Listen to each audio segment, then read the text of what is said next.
තේරවාදී බෞද්ධ ඉගැන්වීම් ඇමරිකා එක්සත් ජනපදය තුළ ප්‍රචලිත කිරීම උදෙසා පුරෝගාමී මෙහෙවරක් ඉටු කරන අතිපූජ්‍ය හේනේපුල ගුණරතන නායක ස්වාමීන් වහන්සේ ඇමරිකා එක්සත් ජනපදයේ පමණක් නොව මුළු ලෝකයේ තුළම බන්තේ ජී යන නමින් ප්‍රචලිත වෙමින් තේරවාදී බෞද්ධ ඉගැන්වීම් තුළින් බටහිර සමාජයේ ජීවත් වන ජනතාවගේ සිත් සුවපත් කිරීම උදෙසා අමිල මෙහෙවරක් ඉටු කරන මහා යතිවරයාණන් වහන්සේ නමක් අතිපූජ්‍ය හේනේපුල ගුණරතන නායක ස්වාමීන් වහන්සේගේ 99 වන ජන්මදිනය යෙදුන ඉකුත් දෙවනදා මෙම හේනේපුල ගුණරතන හෙරිටේජ් මධ්‍යස්ථානයේ විවෘත කිරීම සිදු කෙරුණා.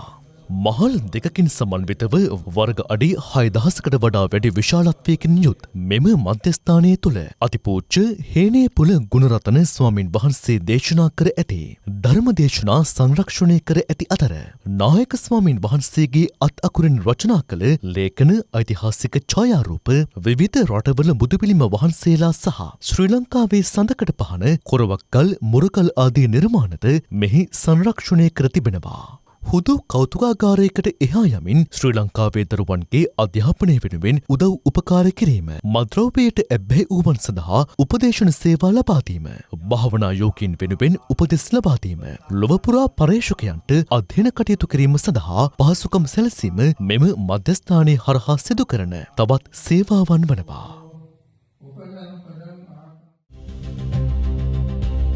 Thank you for watching Sri Lanka's first and only Buddhist news bulletin.